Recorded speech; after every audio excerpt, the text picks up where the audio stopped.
head coach of the Matao, day 2 of the team's camp ahead of the upcoming games against Iran and Oman. Can you just run us through what unfolded today?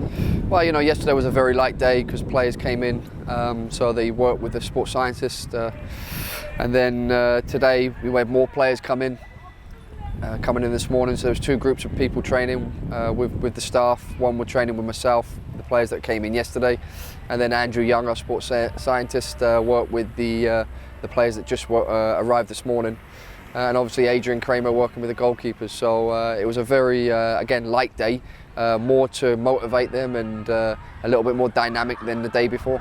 So there's only I think 3 or 4 players remaining to come into camp now. From a preparation point of view, that obviously makes things a lot easier. It gives you balanced numbers in drills and so on. You must be looking forward to getting the full complement of guys here. Absolutely, and tomorrow's going to be our first real tactical session in terms of our strategy for Iran. And obviously, we're still waiting on 3 players, like you said. AJ, Doug, and Ryan will be coming in the next couple of days. So it is difficult to work a strategy when players are missing. But now that we've got 90% of the players in camp, it obviously makes it a lot easier.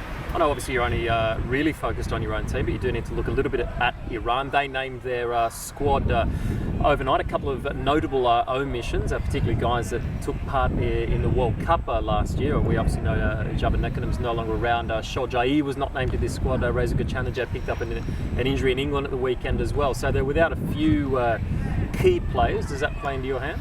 Well, where there's opportunity for players to make an impact, sometimes when players are not available and the young players or players that have been waiting for an opportunity do get an opportunity, it's also a challenge. So, Iran have a very, very deep squad of players, as you know.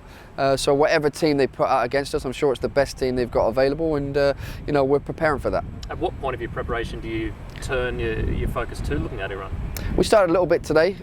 We did look at some of their video from the past games to get a little feel for it. We did touch on how we're going to play against them, and that will grow and develop as the camp does. And by the time we leave here on the 31st, we'll be fully ready and prepared for the Iranian national football team.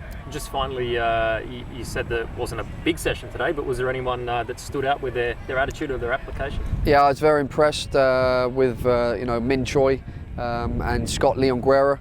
These 2 boys have been working hard in training with our assistant coach Mark Chugaloff, who's done a fantastic job keeping everybody sharp. Everybody did well, but those 2 stood out, and it was nice to see those players come from the background and stand forward and try to fight for a place in this team. Coach, thanks for your thoughts as we continue the build-up. We'll do this again tomorrow. Cheers.